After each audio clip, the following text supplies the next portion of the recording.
ആദരണീയനായ സ്വാമിജി,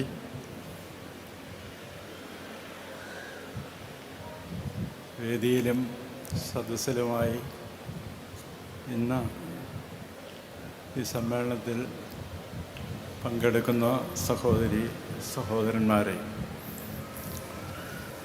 നമ്മുടെ കേരളത്തിൻ്റെ സാമൂഹ്യ പരിസരത്ത് അടുത്ത കാലങ്ങളിൽ അല്പസ്വല്പ അസ്വസ്ഥതകൾ ഉണ്ടായി എന്നതിന് സാക്ഷികളാണ് നമ്മൾ.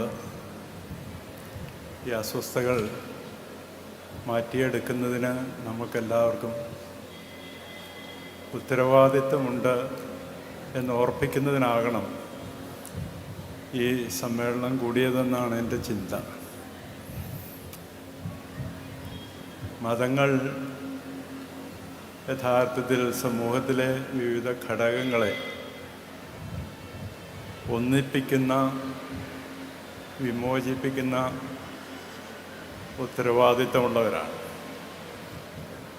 ആ മതങ്ങൾ ജനങ്ങളെ ഭിന്നിപ്പിക്കുകയും വിമോചനത്തിലേക്ക് നയിക്കുന്നതിന് പകരം മാനസിക അടിമത്തത്തിലേക്ക് നയിക്കുകയും ചെയ്താൽ വലിയ പ്രശ്നമാണ്. തീർച്ചയായിട്ടും അത് ഒരു പരിധിവരെ നടക്കുന്നുണ്ട് എന്നത് നമ്മെ സംബന്ധിച്ചിടത്തോളം ഏറെ വേദന സൃഷ്ടിക്കുന്ന ഒരു കാര്യമാണ്. ഇവിടെ നമ്മെ സംബന്ധിച്ചിടത്തോളം ഈ ഒരു തിരിച്ചറിവിലേക്ക് വരേണ്ടതുണ്ട്. അതിനൊരു പരിധിവരെ ആത്മവിമർശനം ആവശ്യമാണ്. ഏതെങ്കിലും ഒരു മതത്തിൽ നിന്നുള്ള പ്രകോപനം സമൂഹത്തിൽ ഉണ്ടാകുമ്പോൾ ആ മതത്തിൽ തന്നെ ഉള്ളവർ തന്നെ മുമ്പിലേക്ക് വരണം. ഈ പ്രശ്നം അവസാനിപ്പിക്കണം, ശരിയല്ല എന്ന് പറയാനായിട്ട്. അത് പലപ്പോഴും കാണാത്തതാണ് ഒരു ദുഃഖം. ഓരോ മതത്തിൽപ്പെട്ട ആരെങ്കിലും പ്രശ്നം ഉണ്ടാക്കുമ്പോൾ അതിനെ സാധൂകരിക്കുന്ന, പിന്തുണയ്ക്കുന്ന ഒരു സമീപനമാണ് പലപ്പോഴും ഉള്ളത്. അങ്ങനെ ഉണ്ടാകുമ്പോൾ മതങ്ങൾ ഭിന്നിപ്പിക്കുന്ന ഘടകങ്ങളായിത്തീരും. അത് വിമോചനത്തിലേക്കല്ല, അടിമത്തത്തിലേക്ക് നയിക്കുന്നതാണ്. അപ്പോൾ ഒരു ആത്മവിമർശനവും വീണ്ടുവിചാരവും നമ്മുടെ സമൂഹത്തിൽ പ്രത്യേകിച്ച് മതങ്ങളുടെ ഇടയിൽ ഉണ്ടാകേണ്ടതുണ്ട്. അതാണ് ഇവിടെ നടക്കേണ്ടത്. വലിയ ദീർഘമായ പ്രസംഗത്തിൻ്റെ കാര്യം ഈ തിരിച്ചറിവാണ് വേണ്ടത്. നമ്മുടെ നാട്ടിൽ നിലനിൽക്കുന്നത് വൈവിധ്യമാണ്. അത് ഇന്നൊന്നുമല്ല, നൂറ്റാണ്ടുകളായിട്ട് ഇവിടെ നിലനിൽക്കുന്നതാണ്. എവിടെ നിന്നെല്ലാം മതങ്ങൾ പുറത്തു നിന്ന് ഈ നാട്ടിൽ വന്നാലും അവയെല്ലാം ഇവിടെ സ്വീകരിക്കപ്പെട്ടിട്ടുണ്ട്. ഇവിടെ ജീവിക്കുവാനും പ്രവർത്തിക്കുവാനുള്ള അവസരങ്ങൾ നൽകിയിട്ടുണ്ട്. അത്തരത്തിലുള്ള ദുഷ്പേര് നമ്മുടെ നാടിനില്ല. എന്നാൽ തീർച്ചയായിട്ടും ഇവിടെ കീഴ്ജാതിക്കാരെ അടിമത്തത്തിലേക്ക് നയിച്ച മേലാള ജാതികളുണ്ടായിരുന്നുവെന്നും വിസ്മരിക്കുന്നില്ല. എന്നാൽ മതത്തിൻ്റെ പേരിൽ, വിശ്വാസത്തിൻ്റെ പേരിലൊരു ഭിന്നത ഇവിടെ ഉണ്ടായിട്ടുണ്ട്. അത് അടുത്ത കാലത്ത് തുടങ്ങിയ ഒരു കാര്യമാണ്. അതിലൂടെയുള്ള മുതലെടുപ്പുകളും ധാരാളമുണ്ട്. സമീപത്ത് ജീവിക്കുന്ന മറ്റൊരു വിശ്വാസ സമൂഹം ശത്രു എന്ന പേരിൽ നാം മുദ്രകുത്തി ഈ വിഭജനം ശാശ്വതമാക്കാനുള്ള ശ്രമം നമ്മൾ വളരെ കൃത്യമായിട്ട് തിരിച്ചറിയണം. അല്ലാതെ ഒരു കാര്യം നടക്കുന്ന ദീർഘമായ പ്രഭാഷണത്തിൻ്റെ കാര്യമല്ല. സ്വയം വിമർശിക്കുവാനും വിമർശന സാഹചര്യങ്ങൾ സൃഷ്ടിക്കുന്ന കൃത്യമായിട്ട് തിരിച്ചറിയുവാനും അതിനെതിരെ പ്രതികരിക്കുവാനും സാധിക്കേണ്ടത് അതത് മതത്തിലെ വിശ്വാസികൾ തന്നെയാണ്. അതിന് സാധിക്കേണ്ടതുണ്ട്. നമുക്കറിയാലോ, മനുഷ്യത്വം നഷ്ടപ്പെട്ട ഒരു മതത്തിന് എന്ത് വിലയാണുള്ളത്?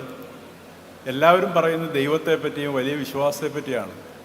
ഈ മതങ്ങൾക്ക് അടിസ്ഥാന ഈ മാനുഷിക നിലപാടുകൾ നഷ്ടപ്പെട്ടു പോയി പിന്നെ അത് മതം എന്ന പേരിൽ അർഹതയുള്ളതല്ല. ഈ തിരിച്ചറിവിലേക്കാണ് നമ്മുടെ പൊതുസമൂഹം എത്തേണ്ടത്, മതസമൂഹങ്ങൾ എത്തേണ്ടത്. അതുകൊണ്ട് തീർച്ചയായിട്ടും അത്തരത്തിലേക്ക് ഒരു വ്യതിയാനം സൃഷ്ടിക്കുവാൻ സാംസ്കാരിക വകുപ്പിൻ്റെ ഈ ശ്രമം നടക്കട്ടെ. അതിനകത്ത് സത്യത്തിൽ ഒരു ഐക്യദാർഢ്യം പ്രഖ്യാപിക്കുക എന്ന് മാത്രമാണ് ഞാൻ ഉദ്ദേശിച്ചത്.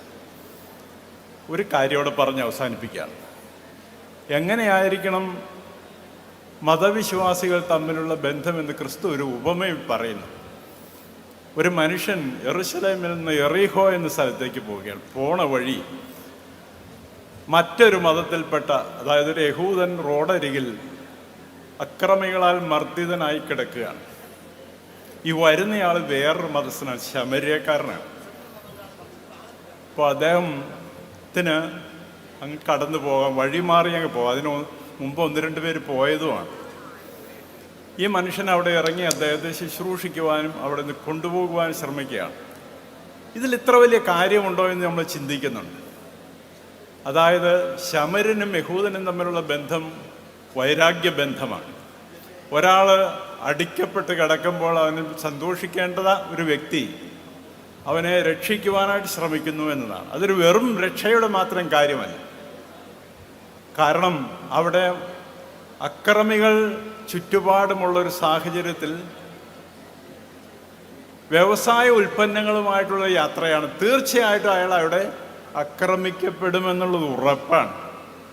അപ്പം ആ ഒരു സാഹചര്യത്തിൽ സ്വന്തം ജീവിതവും വസ്തുവകകളും അപകടപ്പെടുത്തിക്കൊണ്ട് തൻ്റെ ശത്രുവിനെ മറ്റൊരു മതസ്ഥനെ രക്ഷിച്ച് അദ്ദേഹത്തിൻ്റെ വാഹനത്തിൽ കയറി സത്രത്തിൽ കൊണ്ടുപോയി അവിടെ സർവ്വ ചെലവുകളും കൊടുക്കുകയും ഇനി എന്തെങ്കിലും ചെലവ് വന്നാൽ കൊടുത്തേക്കാമെന്ന് പറഞ്ഞ് പിരിയുകയും ചെയ്യുന്നു.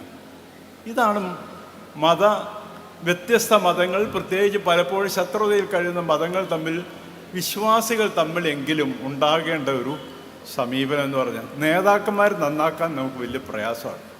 പക്ഷെ ചുരുങ്ങിയത് അത്യാവശ്യം ചിന്താശക്തിയുള്ള ജനങ്ങളെങ്കിലും ഇത് തിരിച്ചറിഞ്ഞ് ഓരോ മതത്തിലുണ്ടാകുന്ന ഇത്തരത്തിലുള്ള പ്രകോപനകരമായ സാഹചര്യങ്ങളിൽ പ്രതിഷേധിക്കുവാനും അത് ആ ഒരു പശ്ചാത്തലത്തിൽ അതിന് എതിരെ വിമർശിക്കുവാനും സാധിച്ചെങ്കിൽ മാത്രമാണ് എന്തെങ്കിലും വ്യത്യാസം വരികയുള്ളൂ. അതിന് പ്രേരണയെങ്കിലും നമ്മുടെ ഈ കൂടിവരവ് സഹായിക്കട്ടെ എന്ന് പ്രത്യേകമായിട്ട് പ്രാർത്ഥിക്കുന്നു. ഇവിടെ വരാൻ സാധിച്ചതിൽ ഏറെ സന്തോഷമുണ്ട്.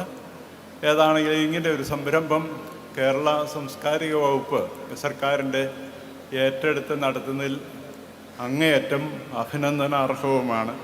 അഭിനന്ദിച്ചുകൊണ്ട് എൻ്റെ വാക്കുകൾ അവസാനിപ്പിക്കുന്നു. എല്ലാവരും ദൈവം അനുഗ്രഹിക്കട്ടെ.